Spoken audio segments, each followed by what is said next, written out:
آج ہم امام جعفر صادق کے نام پر فاتحہ دلا رہے ہیں، حضرت علی کے نام پر فاتحہ دلا رہے ہیں، صحابی رسول کے نام پر فاتحہ دلا رہے ہیں، بزرگان دین کو ہم یاد کر رہے ہیں، ایصال ثواب کے محافل کو سجا رہے ہیں، لیکن ہم کتنے بڑے نمازی ہیں اور ہم نے مصطفیٰ جان رحمت کے تحفے کو نیست و نابود کر دیا، پسے پشت ڈال دیا، برباد کر دیا۔ تو ہم کس قدر محبت دکھا رہے ہیں، محبت کا اظہار کر رہے ہیں؟ ہم تو محبت کا اظہار نہیں کر رہے ہیں بلکہ مصطفیٰ جان رحمت کے احکام کو ہم فراموش کر رہے ہیں۔ ان اولیاءہ الا المتقون، کہ اللہ کے اولیاء ہی پرہیزگار ہیں، وہی اللہ تبارک و تعالیٰ سے ڈرنے والے ہیں۔ آپ صحیح حق بات جانتے ہیں تو حق بات کو عام کیجئے، بلغوا عنی ولو آیا، کہ آپ اگر ایک آیت بھی پہنچا سکتے ہو آپ پہنچائے، یقیناً آپ مبلغ مانے جائیں گے۔ ان کے والد بزرگوار حیدر قرار حضرت مولا علی مشکل کشا ہے، کہ جن کے بارے میں میرے نبی نے فرمایا ہے انا مدینۃ العلم وعلی بابھا، میں علم کا شہر ہوں اور علی اس کے دروازہ ہے، اور اسی خاندان سے امام جعفر صادق ہے۔ الحمدللہ رب العالمین والعاقبۃ للمتقین والصلاۃ والسلام علی سید الانبیاء والمرسلین، اما بعد فاعوذ باللہ من الشیطان الرجیم، بسم اللہ الرحمن الرحیم۔ ان اولیاءہ الا المتقون، صدق اللہ المولانا العظیم وصدق رسولہ النبی الکریم، ونحن علی ذلک لمن الشاہدین والشاکرین والحمد للہ رب العالمین۔ آئیے ہم اور آپ مل کر عقیدت و محبت کے سانچے میں ڈھل کر مصطفیٰ جان دو عالم صلی اللہ علیہ وآلہ وسلم کی بارگاہ محبت میں درود شریف کا حسین گلدستہ پیش کرے۔ اللہم صلی علی سیدنا و مولانا محمد معدن الجود والکرم وآلہ وبارک وسلم۔ میں نے جس آیت کریمہ کو اپنی تلاوت کا اور اپنی تقریر کا موضوع سخن بنایا، ان اولیاءہ الا المتقون، کہ اللہ کے اولیاء ہی پرہیزگار ہیں، وہی اللہ تبارک و تعالیٰ سے ڈرنے والے ہیں۔ اور یقیناً اسلامی سال کا یہ 7واں مہینہ رجب المرجب کا مہینہ بے شمار فضائل و برکات کو لٹاتا ہوا آپ کے دیار محبت سے گزر رہا ہے، اور اس مہینے کو ایک اتنی بڑی عظمت حاصل ہے، اتنی بڑی فضیلت حاصل ہے کہ اس میں بے شمار بزرگان دین، صحابہ کرام کے آراس منائے جاتے ہیں، انہیں یاد کیا جاتا ہے، ایصال ثواب بھی منائے جاتے ہیں۔ اسی مہینے کے آخری عشرے میں حضرت علی کرم اللہ تعالی وجہ الکریم کو بھی یاد کیا جاتا ہے، آپ کا یوم ولادت ہے۔ اور اسی عشرے کے آخری دنوں سے کچھ پہلے حضرت امیر معاویہ صحابی رسول کاتب وحی کو بھی یاد کیا جاتا ہے، اور آل رسول، خاندان رسول کے چشم و چراغ حضرت امام جعفر صادق رضی اللہ تعالی عنہ کو بھی یاد کیا جاتا ہے، کہ جن کے شان میں اعلیٰ حضرت عظیم البرکت مجدد دین و ملت امام احمد رضا نے فرمایا تھا، صدق صادق کا تصدق صادق الاسلام کر، بے غضب راضی ہو کاظم اور رضا کے واسطے۔ یا الہی رحم فرما، کہ یہ مکمل اشعار کے اندر موجود ہے۔ یہ ایسی ذات ہے حضرت امام جعفر صادق رضی اللہ تعالیٰ عنہ کہ آپ کا لقب خود بھی صادق ہے، اور آپ کے خاندان سے ہی حضرت ابوبکر صدیق آپ کے نانا رشتے میں لگیں گے، جن کا لقب صدیق ہے۔ اور ظاہر سی بات ہے، جب آپ کا خاندان آل رسول ہے، یعنی آپ رسول اللہ صلی اللہ علیہ وآلہ وسلم کے خاندان سے ہے، تو مصطفیٰ جان رحمت کو بھی یاد کرتے ہیں امین الوعد الصادقین، یعنی آپ بھی صادقین کے نام سے یاد کیے جاتے ہیں، اور سب سے بڑے صادق پوری کائنات میں تو مصطفیٰ جان رحمت ہے، خود بھی صادق اور صدیق اور صادق الامین، مکمل مجمع ہے حضرت امام جعفر صادق کی ذات۔ اسی امام جعفر صادق رضی اللہ تعالی عنہ کے وقت میں آپ اس دور میں سب سے بڑے عالم دین مانے جاتے تھے، بلکہ آپ کی بارگاہ میں وقت کے امام حضرت امام اعظم ابو حنیفہ بھی آپ سے دینی علوم سیکھتے تھے۔ اس کے ساتھ حضرت سفیان ثوری، بے شمار تابعی بزرگ، وہ تمام کے تمام حضرت امام جعفر صادق کی بارگاہ میں آتے تھے اور وہیں سے علم دین سیکھتے تھے۔ بلکہ ایک مرتبہ تو حضرت امام اعظم ابو حنیفہ نے آپ کی شان میں کہا تھا کہ میں نے اگر امام جعفر صادق کا وہ 2 سال، کیونکہ آپ نے 2 سال علم دین وہاں سیکھا تھا، اس کے علاوہ 4000 علماء کرام سے امام اعظم نے علم دین سیکھا تھا، لیکن 2 سال امام جعفر صادق سے جو آپ نے سیکھا تو آپ نے بیان کیا اس کے بارے میں کہ میں نے جو 2 سال ان سے سیکھا ہے، اگر وہ 2 سال مجھے نہیں ملتا تو واقعی میں نعمان ہلاک ہو جاتا، لہلکل اور نعمان، یعنی وہ 2 سال کتنی عظیم تھی، میں نے کتنا سیکھا اس سے۔ اور اس کے بعد یہ بھی بات آپ نے بتایا کہ مجھ سے کوئی پوچھتا تھا، کسی شخص نے امام اعظم سے پوچھا کہ آپ کی عمر کتنی ہے، تو انہوں نے کہا 2 سال، تو انہوں نے کہا کہ آپ مجھ سے مذاق کیوں کر رہے تھے؟ میں مذاق نہیں کر رہا ہوں، واقعی میں 2 سال ہے، کیونکہ میرے جتنے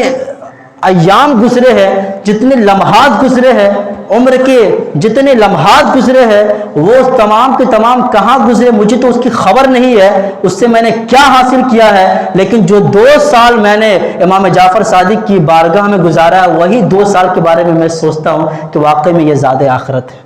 یہ آخرت میں مجھے بچائے گا شرمندگی سے، یہ مصطفیٰ جان رحمت صلی اللہ علیہ وآلہ وسلم سے عشق کے جوڑنے والی ہے کہ ایام ہے۔ تو اتنی بڑی فضیلت امام جعفر صادق کے بارے میں ہے، اور آپ کے والد بزرگوار حضرت امام محمد باقر، جن کے بارے میں حضور پاک صلی اللہ علیہ وآلہ وسلم نے یہ ارشاد فرمایا تھا کہ اے جابر سن لو کہ آخری وقت میں، تمہارے آخری وقت میں تم مجھے تلاش کرو گے، میری خوشبو کو تلاش کرو گے تو ایک ایسا شخص موجود ہوگا جس سے تم یہ پہچان لو گے کہ میری خوشبو کے مترادف یہ خوشبو ہے۔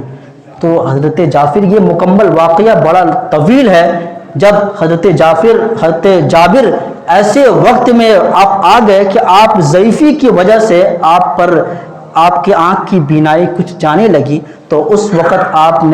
ایک مسجد میں آتے ہیں، تشریف لاتے ہیں، آپ کو ایک خوشبو آتی ہے، آپ فوراً کہتے ہیں یہ کون ہے؟ وہ ایک بچہ کھڑا ہوتا ہے، حضرت امام محمد باقر، آپ اسے قریب کرتے ہیں اور اس کے بعد اس کے ہاتھوں کا بوسہ لیتے ہیں، پیر کو بھی چومنا چاہتے ہیں، لیکن اسی وقت وہ چھوٹے سے ننھے بچے نے یعنی امام محمد باقر نے روک لیا، کہا کہ آپ صحابی رسول ہیں، آپ ایسا کیوں کر سکتے ہیں؟ تو اسی وقت حضرت امام محمد باقر نے اسی وقت حضرت جابر یہ فرماتے ہیں کہ مجھ سے مصطفیٰ جان رحمت صلی اللہ علیہ وسلم نے یہ فرمایا تھا کہ آخری وقت میں ایک ایسی خوشبو تمہیں آئے گی جو تمہیں محسوس کرائے گی کہ وہ خوشبو میرے ذات سے متصل ہے، تو واقعی میں ایسے شخص کو تم میرا سلام کہنا، اور میں آج تک زندہ ہوں اسی لیے کہ مصطفیٰ جان رحمت کا پیغام پہنچانا تھا۔ تو خوشبو، ایسے خوشبو والے امام محمد باقر کے بیٹے حضرت امام جعفر صادق رضی اللہ تعالیٰ عنہ ہے۔ عاشقان رسول صلی اللہ علیہ وآلہ وسلم، جب آپ کا عرس آتا ہے، یعنی بہت یہ ڈاؤٹ فل بات ہے کہ لوگ 15 رجب المرجب تو گزر گیا، اب 22 رجب المرجب آنے والا ہے، اسی کے مسئلے پہ آج کچھ باتیں میں کروں گا۔ 22 رجب المرجب کو حضرت امام جعفر صادق کے نام پر فاتحہ دلاتے ہیں، لیکن جبکہ ہم کسی بھی اولیاء کا آراس مناتے ہیں تو ان کے یوم ولادت یا یوم عرس پر مناتے ہیں، یہی موقع ہوتا ہے، ایسے تو ہم کبھی بھی منا سکتے ہیں، لیکن حضرت امام جعفر صادق کے بارے میں یہ معاملہ ہے کہ آپ 15 رجب المرجب یہ آپ کے عرس کی تاریخ ہے، لیکن 22 رجب المرجب کو لوگ کنڈے کا فاتحہ دیتے امام جعفر صادق، جبکہ 22 تاریخ کو کاتب وحی حضرت امیر معاویہ رضی اللہ تعالیٰ عنہ کا یوم عرس ہے۔ یہ معاملہ کیا ہے؟ یہ معاملہ بڑا پیچ و خم ہے، کیونکہ جو رافضی تھے، صحابی سے دشمنی رکھتے تھے،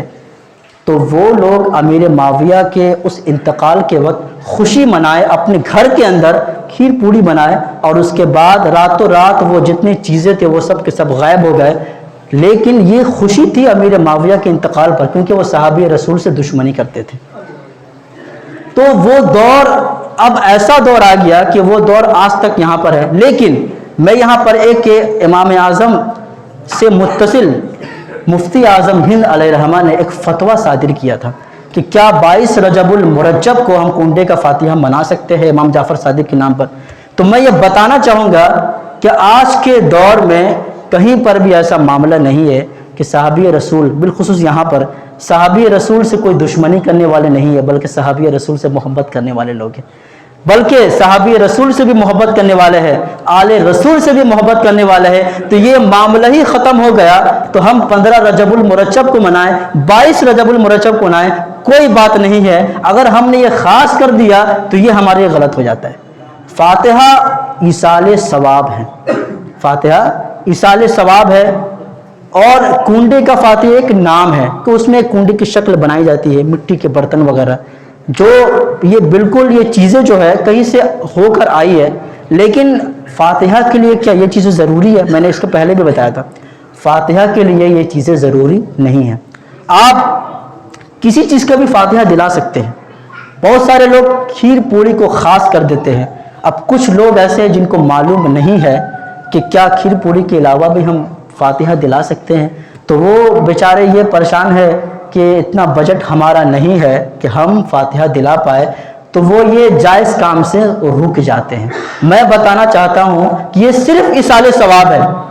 آپ چاہے شرنی رکھیں، چاہے گوشت بنائیں، کچھ بھی لائے آپ فاتحہ دلائیں۔ ضروری نہیں کہ کھیر پوڑی ہی بنانا ہے، ضروری نہیں کہ 22 رجب کو ہی منانا ہے، ضروری نہیں کہ 23 رجب کو منانا ہے یا 15 کو منانا ہے، لیکن بس آپ کے اندر اتنا علم ہونا چاہیے کہ 15 رجب المرجب کو حضرت امام جعفر صادق کا عرس ہے، اور 22 رجب المرجب کو حضرت امیر معاویہ۔ یہ تمام کے تمام ہمارے اپنے ہیں، آل رسول بھی ہمارے ہیں، اور صحابی رسول بھی ہمارے ہیں۔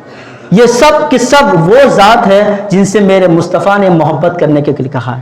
اگر ہم نے ان سے محبت نہیں کیا تو واقعی میں ہم نے مصطفیٰ جان رحمت سے محبت نہیں کیا، اور جس نے مصطفیٰ جان رحمت سے محبت نہیں کیا تو وہ یہاں کا نہیں، اللہ کے نہیں، کہیں کا بھی وہ نہیں ہے۔ تو ہمارا ایمان کی سب سے بڑی دلیل یہ ہے کہ ہم مصطفیٰ جان رحمت سے محبت کریں، ان کے آل سے محبت کریں، اور صحابی رسول سے محبت کریں۔ لیکن یہ جنہوں نے خاص کیا ہے تو اس طرح کے خاص کا کوئی معاملہ نہیں ہے۔ آپ شیرنی میں جس قسم کا بھی انتظام کر دے وہ فاتحہ ہو جائے گا۔ اسی طرح اسی ضمن میں تیجا چالیسواں آتا ہے، اسی ضمن میں بے شمار چیزیں آتی ہے جو لوگ پریشان ہوتے ہیں کہ گھر میں کوئی انتقال ہو گئے۔ اب وہ یہ سوچتے ہیں کہ اگر میں نے دوسرے دن تیجا نہیں منایا تو ہمارا تیجا ہی نہیں ہوگا، بلکہ اگر دوسرے دن نہ منایا جائے تو آپ تو پریشان نہیں ہوں گے لیکن ہوم منسٹر پریشان ہو جائے۔ ایسے معاملات بھی ہے۔ تو ہمیں بلکہ کہا گیا ہے کہ مردوں کو یہ بتانا چاہیے اپنے گھر میں، ایسا نہیں کہ ان پر مکمل طور پر آپ نے فیصلہ صادر کر دیا کہ آپ ہی فیصلہ کیجئے، آپ ہی ہوم منسٹر ہے، پرائم منسٹر ہے، سب آپ ہی ہے۔ یہ چیزیں آپ کے اندر سے ہٹ جانی چاہیے۔ آپ صحیح حق بات جانتے ہیں تو حق بات کو عام کیجئے۔ بلغوا عنی ولو آیا، کہ آپ اگر ایک آیت بھی پہنچا سکتے ہو آپ پہنچائے، یقیناً آپ مبلغ مانے جائیں گے۔ تو ہمیں ان باتوں کو پہنچانی ہے جو مصطفیٰ جان رحمت جن کے بارے میں بتایا ہے، تو صحیح بات ہمیں بتانا ہے اپنے گھر میں۔ تو یہاں پر جو یہ معاملہ ہوتا ہے کہ دوسرے دن ہی منانا ہے، 40ویں دن ہی منانا ہے، ایسا کچھ نہیں ہے۔ آپ ایصال ثواب اسی وقت منائیں، اس ایصال ثواب 4 دن کے بعد منائیں، 5 دن کے بعد منائیں، کبھی بھی منائیں، بلکہ میں تو یہ کہوں گا کہ آپ ہمیشہ منائیں ایصال ثواب۔ ایک آیت پڑھ دیجئے اور اپنے مرحومین کے نام بخش دیجئے۔ اگر آپ نے یقین و ایمان کے ساتھ، دل کے ساتھ، تلفظ کے ساتھ آپ نے پڑھا ہوگا تو اللہ تبارک و تعالیٰ آپ کے پڑھنے کی وجہ سے اس مردے کی مغفرت فرما دے گا۔ لیکن ہم کیا ہے، ہم تو محبت کی دلیل دیتے ہیں لیکن سال میں ایک بار یاد کرتے ہیں، چاہے بزرگان دین ہو چاہے ہمارے باپ دادا ہوں، ہم صرف سال میں ایک ہی بار یاد کریں گے، اور وہ بھی یاد کریں گے تو خود سے یاد نہیں کریں گے، بلکہ اگر کہیں پر کوئی مدرسہ ہے، کہیں پر کوئی پڑھنے والا ہے تو وہاں پر کہہ دیں گے کہ آپ پڑھا دیجیے۔ یہ ہماری محبت ہے اور یہ ہماری استقامت ہے جس کے بارے میں کچھ بھی نہیں کہہ سکتا ہوں۔ تو ہمارے اندر یہ معلومات ہونی چاہیے کہ ہم دوسرے دن منائیں، چوتھے دن منائیں، 5ویں دن منائیں، کبھی بھی منائیں، ہم منا سکتے ہیں، لیکن ہمارے اندر جہالت کوٹ کوٹ کے بھری ہوئی ہے۔ اب میں امام جعفر صادق کے بارے میں آپ کو بتا رہا تھا، یہ کنڈے کے بارے میں، امام جعفر صادق کے بارے میں امام اعظم کیا فرماتے ہیں کہ میں آپ کے پاس سے کبھی بھی گزرتا تھا تو 3 کاموں میں سے ایک کام میں آپ کو ضرور مصروف پاتا تھا۔ وہ 3 کام کون سے تھے؟ سب سے پہلے تو میں آپ کو یا تو عبادت میں دیکھتا تھا، آپ اللہ کی بارگاہ میں سجود نیاز لٹا رہے ہیں، اور دوسرا یہ ہے کہ میں آپ کو قرآن پاک کی تلاوت کرتا ہوا دکھتا تھا۔ اگر یہ نہ ہو تو میں روزے کی حالت میں آپ کو دکھتا تھا۔ سبحان اللہ۔ آج ہم امام جعفر صادق کے نام پر فاتحہ دلا رہے ہیں، حضرت علی کے نام پر فاتحہ دلا رہے ہیں، صحابی رسول کے نام پر فاتحہ دلا رہے ہیں، بزرگان دین کو ہم یاد کر رہے ہیں، ایصال ثواب کے محافل کو سجا رہے ہیں، لیکن ہم کتنے بڑے نمازی ہیں، ہم کتنے بڑے ہم زکوٰۃ دینے والے ہیں، ہمارے دل میں کتنا درد ہے اپنے ہمسایوں کا، یہ ہم خود ہی جانتے ہیں۔ فجر کی نماز ہو یا پھر ظہر کی نماز ہو یا عشاء کی نماز، کوئی بھی نماز ہو، ہمارے مسجدیں بھر جائے ایسا ہو ہی نہیں سکتا ہے، لیکن چائے کی دکان ضرور بھرتی ہے۔ ہماری مسجدیں نہیں بھرے گی، چائے کی دکان ضرور بھرے گی۔ ہمارے بزرگان دین نے یہ پیغام دیا ہے جو آپ نے سنا ہوگا کہ واقعی میں نمازی بننا ہے۔ کسی نے یہ کہا تھا کہ نیازی بنو اس سے پہلے نمازی بنو۔ میں یہ کہوں گا کہ پکا نیازی وہ اس وقت نہیں ہو سکتا ہے جب تک وہ پکا نمازی نہ ہو۔ پکا نیازی اس وقت تک نہیں ہو سکتا جب تک وہ پکا نمازی نہ ہو۔ جب نمازی ہوگا تبھی اس کو ہم نیازی مانیں گے۔ اگر وہ صرف نیازی ہے تو یقین جانیے تحفہ مصطفیٰ صلی اللہ علیہ وآلہ وسلم جو معراج کے راز آپ کو عطا کیا گیا، جو دن آنے والا ہے اس دن کو ہم سیلیبریٹ کریں گے انشاءاللہ، یاد کریں گے۔ اس رات کو تحفے میں آپ کو نماز ملی اور ہم نے مصطفیٰ جان رحمت کے تحفے کو نیست و نابود کر دیا، پسے پشت ڈال دیا، برباد کر دیا، تو ہم کس قدر محبت دکھا رہے ہیں، محبت کا اظہار کر رہے ہیں۔ ہم تو محبت کا اظہار نہیں کر رہے ہیں بلکہ مصطفیٰ جان رحمت کے احکام کو ہم فراموش کر رہے ہیں۔ تو ہمیں اگر کسی بزرگان دین کا عرس منانا ہے تو ہمیں ان کے تاریخ کو پڑھنا ہوگا، ہمیں ان کے سوانح کو پڑھنا ہوگا، تب ہم سمجھیں گے کہ واقعی میں اس سوانح کے ساتھ اس بزرگان دین نے ہمیں کیا موقع فراہم کیا ہے اور کیا ہمیں بتایا ہے کہ ہمیں کیسے جینا چاہیے۔ امام جعفر صادق کے بارے میں آتا ہے کہ آپ اتنے بڑے بزرگ، علم کی دولت سے آپ کو اتنا سرفراز کیا گیا تھا کہ آپ آخری وقت میں یہ کہتے تھے کہ مجھ سے جو پوچھنا ہو پوچھ لو۔ یہ بہت ہی کم لوگ کہہ سکتے ہیں، جن کو علم اتنا حاصل ہو، کمانڈ ہو، وہی شخص یہ کہہ سکتا ہے کہ مجھ سے جو پوچھنا ہو تم پوچھ لو۔ ذرا آپ سوچیں کہ خاندان کون سا ہے۔ خاندان ایسا ہے کہ آپ کے والد بزرگوار حضرت امام محمد باقر ہیں، ان کے والد بزرگوار حضرت امام زین العابدین ہیں، ان کے والد بزرگوار امام حسین علی مقام ہے، جنتی جوانوں کے سردار ہیں، اور ان کے والد بزرگوار حیدر قرار حضرت مولا علی مشکل کشا ہے کہ جن کے بارے میں میرے نبی نے فرمایا ہے انا مدینۃ العلم وعلی بابها، میں علم کا شہر ہوں اور علی اس کے دروازہ ہے، اور اسی خاندان سے امام جعفر صادق ہیں۔ تو علم کی دولت سے آپ کو کیوں نہ سرفراز ہو۔ تو میں بس یہاں یہ پیغام دینا چاہتا ہوں کہ پکا نیازی اسی وقت ہو سکتے ہیں جب پکے نمازی ہوں گے۔ تو پکے نمازی بنیے اور قرآن و حدیث کے مطابق آپ زندگی گزاریے اور ایصال ثواب کا اہتمام کیجیے۔ کنڈے میں جتنے بھی ایسے رسوم ہونے والے ہیں جو ناجائز و حرام ہے اس سے بچیے، اور اس کے علاوہ امام جعفر صادق کو آپ یاد کریں قرآن و حدیث کے مطابق۔ وما علینا الا البلاغ۔